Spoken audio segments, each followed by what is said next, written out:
그 열전도는 이제 대표적인 그 법칙이 이제 퓨리의 법칙입니다. 퓨리의 법칙인데 한번 제가 해볼 테니까 보세요. 자, 그래서 이제 화재 역학 쪽 같은데 보시면 이렇게 나와요. 일단 물체를 그려요. 이렇게. 그죠? 이렇게 적어놓고 물체의 두께가 있습니다. 두께가 있고, 그죠? 그다음에 여기 두께고, 그다음에 여기 이제 물체의 면적이죠.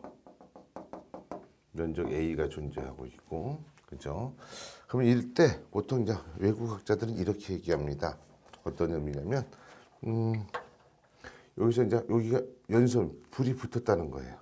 그래서 화염이 이렇게 진행하고 있는 모습을 보여줘요. 그러면 화염은 여기 이 고체 고정된 물체 표면, 고정된 물체 표면을 가열합니다. 이렇게 가열해요. 그렇죠? 그러면 표면의 온도가 싹 올라가요, 안 올라가요? 표면의 온도가 싹 올라갑니다.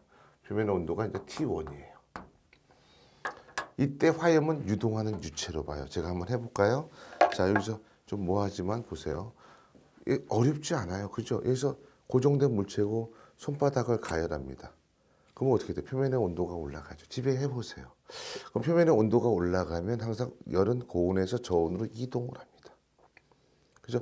도착하는 열 에너지가 있겠습니까? 없겠습니까? 있겠죠. 당연히 도착하는 열 에너지는 이쪽에 가열된 온도보다 낮게 측정이 되겠죠. 근데 도착하는 이면의 온도가 한 250도씨 정도, 260도씨 정도 되면 혹시나 이면 바깥쪽에 다른 면, 이면에 어떤 물체, 가열물이 있다면 불을 붙일 수 있습니다. 260도씨 있으면 불을 붙여버려요. 이런 개념이 열전도다. 이해 가시겠습니까? 그래서 뭐 여러 가지 개념을 다 공부하시면 되는데 제가 보기엔 이게 제일 좋아요. 그래서 일단 당연히 온도가 올라가면 열이 고온에서 저온으로 이동됩니까? 안 됩니까? 되죠. 이게 열전도입니다.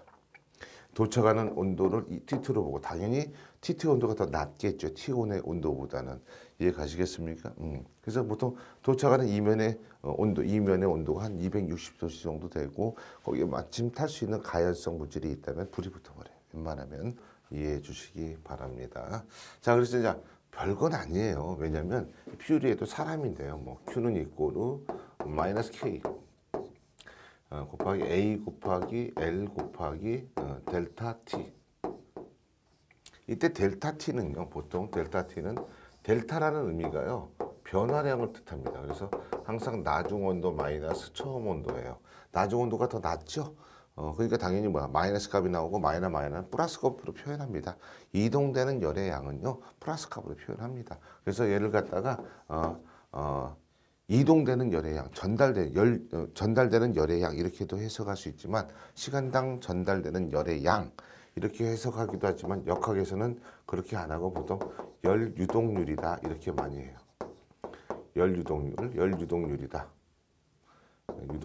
유동률이다 이렇게 많이 합니다. 그래서 시간당 전달되는 열의 양. 그래서 이제 보통 에너지 단위로 표현하죠. 그래서 보통 단위는 얘랑 같은 단위가 뭐가 됩니까? 와트죠, 와트. 이거 잘 하셔야 돼요. 와트인데 생략을 하죠. 그래서 표현할 때 단위로 표현할 때 W로 표현하죠. 와트. 열 유동률입니다. 그럼 이거 해석해 볼까요? 이 K는 뭐냐면요. 어떻든 열을 전달하기 위해선 전도나 대류는 반드시 중간에 매질, 물체가 있어야 돼요. 근데 주로 전도는 고정된 물체가 있다고 합시다. 그 물체의 어떤 고유의 열 전달 값이 있죠.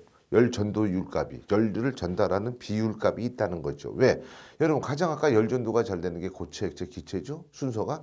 그럼 고체에서도 금속이 비금속에 비해서 열 전도가 잘 되죠. 그래서 다이아몬드가 가장 열 전도가 잘 돼요. 은도 그 다음에요. 그러면 그런 크기가 정해져 있을 거예요. 각 물질마다 고유의 열을 전달하는 값이 존재하고 있다는 얘기죠. 아, 그렇구나. 그래서 일단 물체를 지정을 받는 거예요. 뭐 예를 들어서 나무다, 뭐 종이다, 플라스틱이다 이렇게 지정을 해놓고 그 다음에 열을 전달하는 면이 있습니까 없습니까? 제 손바닥 같은 경우 손바닥 면적 존재하죠. 그죠? 그래서 일단 적어놓으세요. 열 전도도 또는 열 전도율 이렇게 얘기도 합니다. 그다음 A는 열을 전달하는 전열 면적, 그죠? 전열 면적. 그 다음에 여기서 온도차는 제가 강의를 금방 했고 그 다음에 두 번째를 논한다면 요 L이죠. L은 길인데 여기서는 두께로 보시는 게 좋겠죠. 이 그림에서는 두께죠. 근데 두께만 유일하게 반비례 과정을 나타날 수밖에 없어요. 왜냐하면 두께가 두꺼우면 두꺼울수록 전달되는 도착하는 열의 양이 작아지죠. 도착하는 이면의 온도가 낮아질 수밖에 없죠. 가는 동안 막 에너지가 소비되니까. 그죠? 이렇게 반비례 과정. 두께가 두꺼우면 두꺼울수록 이면에 전달되는 열의 양은 작아질 것이다. 이런 얘기죠. 자, 이렇게도 표현을 합니다. 그러면 여기서 면적의 단위는 보통 메다 제곱이죠. 그리고 두께의 단위는 뭐가 되겠어요? 두께는 뭐 예를 들어서 메다가 될 수도 있고 미리가 될 수도 있잖아요. 그리고 온도는 아까도 했지만 기본적으로 주어지는 온도대로 하시면 돼요.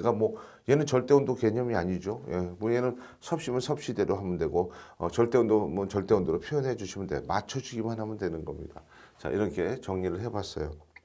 자, 이런 상태에서 장우대가 왜 그러냐면 이 문제에서 이제 포인트가 뭐가 나왔냐면 시험에 단위를 물어봐요. 단위를.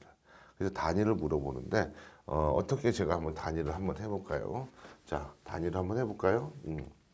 열전도도의 단위를 물어봐요. 그럼 얘를 나누려면 넘어가면 뭐가 됩니까? Q, 그죠? Q 해놓고 뭐가 돼요?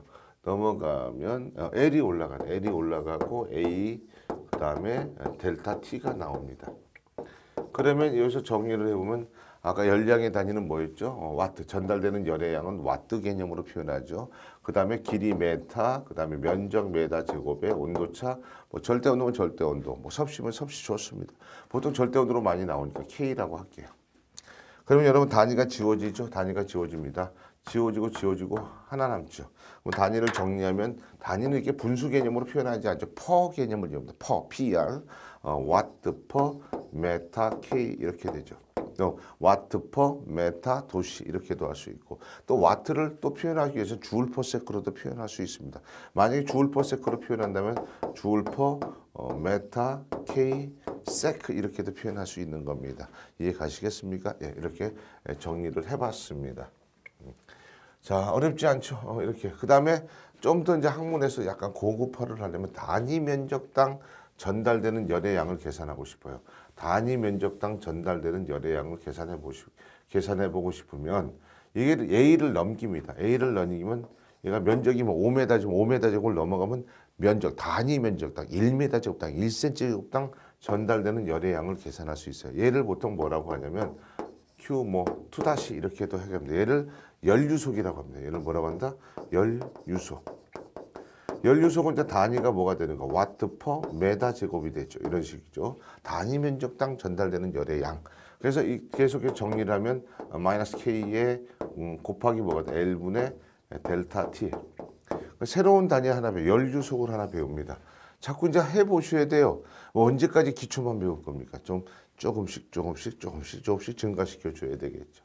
이해 가시겠습니까? 대표적인 전도의 대표적인 퓨리의 법칙이었습니다. 자, 이렇게 정리해보고 그 다음에 계속해서 이제 뭘로 넘어갈까요? 이제는 복사 쪽으로 한번 넘어가 보도록 하겠습니다. 대류. 대류 쪽에서 한번 또 넘어가 봐야죠. 대류에서 한번 정리해 봅시다. 뭐 정리하는 건 어렵지 않지만 뭐 여러분들 관심이 계속해서 있어야 되지 않나. 자, 우리가 흔히들 열전을 하면 전도, 대류, 복사 잊지 마세요. 제 강의 하나하나 놓치지 마세요. 하는 동안에도 계속 시험 문제가 나오고 있습니다. 자, 이번엔 두 번째는 뭐예요? 대류를 볼게요. 대류.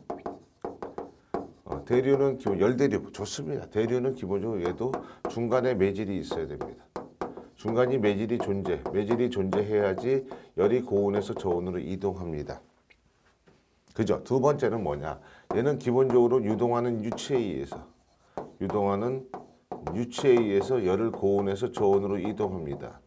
자, 이 얘기는 유동하는 유체끼리도 열을 이동할 수 있지만 이거 우리 많이 보죠. 이게 얼음입니다. 얼음이에요. 그 위에 뜨거운 공기가 지나갑니다. 차가운 공기가 지나갑니다. 뭐 당연히 차가운 공기와의 열 교환이 있겠습니까? 없겠습니까? 있죠. 유동하는 유체는 이런 것도 유동하는 유체에 의해서 열을 전달하는 겁니다. 또 유동하는 유체끼리까지 논하는 이런 얘기죠. 여기서 난로가 있었습니다. 난로 주변의 온도가 주변의 공기가 복사열에 의해서 열을 전도해 주면 얘가 이제 이동을 하죠. 이동하면 옆에 차가운 공기를 만납니다. 또 차가운 공기끼리 유동하는 유체끼리 또 결합을 합니다. 열을 또 전달합니다. 그럼 이 방이 전체가 점점 훈훈해지죠. 이런 것도 대류죠. 자, 그 대류는 곧 대표적인 법칙이 뭐냐? 뉴턴의 냉각 법칙입니다. 뉴턴의 냉각 법칙이라는 거. 이런 건 이제 관리사 시험 같은 경우는 냉각 법칙을 간단하게 출제를 하더라고. 근데 여러분한테는 출제를 하질 않아요. 냉각 법칙 같은 경우는 뭐 공식이 어려운 건 아닌데 논하지 않습니다. 논하지 않는 거고. 그 다음에 이제 대류에는 다시 두 가지로 나눠져요. 세 가지 사실은 대류의 종류는 뭐 자연 대류가 있고. 우리가 이제 이방이 훈훈해집니다. 자연대로. 그 다음에 라지히터 있죠. 라지히터. 자동차 라지히터. 라지히터는 뭡니까? 강제대류. 이것만 있는 게 아니고 뭐가 있어요? 보통 우리가 혼합대류라고도 있는데 보통 자연대류와 강제대류만 알고 있고 우리가 보통 화재실에서 화재 감지라든가 폐쇄형 스프링클러에 대해 감염체가 감지하는 거는 전부 다 대류 열 전달 중에서도 보면 강제에 들어가는 겁니다. 강제. 그래서 강제라는 건 열을 빼앗는, 열을 축적하는 개념은 강제입니다. 그러니까 자연대류가 흘러가는 선상에서 얘를 딱 놔두고 열을 모으는 것들은 다 강제대류로 해석을 합니다. 그러면 이런 뭐냐? 복사에너지 같은 경우도 이렇게 가만히 있으면은 별거 아니지만 이게 돋보기가 좀 열을 모으죠. 열을 모으면 또 개념이 틀려져요. 그런 것처럼 마찬가지입니다. 그 자연대류가 흘러가는 영역에 하나의 감지기를 놔두고 또는 폐쇄형 스프링클러에 대해 감열체를 딱 놔두고 열을 갖다 빼앗는 개념들은 전부 다 강제 개념으로 갑니다. 자, 이런 것도 좀 참고적으로 알고 계시기 바랍니다. 자, 이런 거. 그 다음에 대류는 반드시 중간에 매질이 있다는 것도 알고 계시고, 그 다음에 세 번째 복사로 가겠습니다. 어렵게 공부할 필요 없어요. 쉽게 나옵니다. 오히려 이제 전도가 좀 까탈스러웠는데 뭐 전도까지는 제가 금방 해설을 다 마친 것 같습니다. 복사도 제가 이제 나름대로 표현을 쉽게 해보겠습니다. 얘는 계산 문제도 나오고 말 문제도 많이 나오는데 복사는 이게 다 시험 문제입니다. 오히려 얘는 중간에 오히려 중간 매질이 존재하면 안 됩니다. 매질이 존재하면 오히려 열 전달을 하지 못합니다. 오히려 열 전달을 하지 못한다는 거죠. 그래서 유일하게 매질 없이 열을 전달할 수 있는 건 복사입니다. 그래서 태양빛이 태양에서 핵 융합에 의해서 방출되는 복사 에너지가 지구까지 올 수 있는 이유는 진공 상태입니다. 진공이라는 상태에서도 열을 전달할 수 있는 것은 복사밖에 없습니다. 자, 어쨌든 어떻게 열을 전달하냐면 보통 전자기파 형태로 전파합니다. 즉 자외선, 적외선, 가시광선, 뭐 X선, 감마선 여러 가지 형태로 전달하는데 전자기파 형태고 속도는 빛의 속도랑 같습니다. 빛의 속도는 같다는 거. 사실 이거밖에 별로 논할 게 없어요. 그러면 일단 보시면 이게 대표적인 법칙이 이제 스테판 볼츠만의 법칙이죠. 스테판 볼츠만의 법칙만 있는 건 아니에요. 굉장히 많습니다. 뭐 프랭크의 법칙이라든가 키르호프만의 법칙이라든가 아까 그 퓨리에하고 냉각 법칙 빼고는 다 복사에 관련된 법칙이 너무 많아요. 너무 많아. 볼츠만의 법칙. 스테판 볼츠만의 법칙입니다. 근데 여기서 재미있는 게 스테판 볼츠만의 법칙은 시험하고는 관계없지만 얘는 완전 흑체를 근거로 해요. 완전 흑체를 가지고 나옵니다. 완전 흑체라는 게 뭐냐면요. 예를 들어서 물체가 이렇게 있었어요. 그러면 태양에서 만약에 여기서 복사열을 가열합니다. 그럼 가열하면 일부는 뭐가 돼? 반사되고 일부는 투가 됩니다. 일부는 흡수가 됩니다. 근데 지금 복사 에너지를 100을 보내면 100% 이 물체가 흡수할 수 있다는 조건이 완전 흑체입니다. 근데 지구상에 그런 물체가 없죠. 일부 투과 일부 반사, 어떤 비율의 싸움이지 반사 투과 흡수가 다 공존하고 있습니다. 근데 완전 흑체라는 건 없죠. 이럴 때 보통 스테판 볼츠만의 법칙은 이렇게 하세요. 겨울철이 다가옵니다. 히타를 킵니다. 1단에서 방출되는 복사 에너지, 2단에서 방출되는 복사 에너지 다 틀리죠. 다 틀립니다. 그리고 모든 물체는 온도가 존재하면 복사 에너지를 방출합니다. 그만큼 화열이 크면 클수록 방출되는 복사 에너지도 점점 증가합니다. 그래서 항상 방출되는 복사 에너지는 절대온도 4승에 비례한다는 거. 절대온도 몇 승에 비례한다? 4승에 비례한다. 물론 공식도 다 비례해요. 뭐 예를 들어서 보시면 전달되는 복사 에너지는 어떻게 나옵니까? 예를 들어서 복사능, 뭐 스테판 볼츠만의 상수, 전열 면적, 절대온도 4승의 비례 이런 다 비례 관계를 가지고 있다는 것도 알고 계시기 바랍니다. 이해 가시겠죠? 자, 이렇게 스테판 볼츠만의 법칙은 이게 제일 잘 나옵니다. 절대온도 4승에 비례한다는 것도 알고 계시고 그리고 이거를 계산 문제로 넣을 때는 예를 들어서 1단에서 방출되는 1단의 그 히터의 온도가 몇 도씨인데 그때 방출되는 복사 에너지는 몇이다. 근데 2단, 3단으로 증가시켜 3단에서의 온도가 몇 도씨인데 물체의 온도가 몇 도씨인데 그때 방출되는 복사에너지는 얼마냐.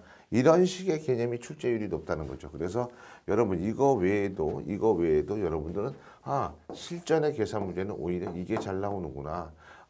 항상 이 공식을 이용해서 비례니까 T1분의 그죠?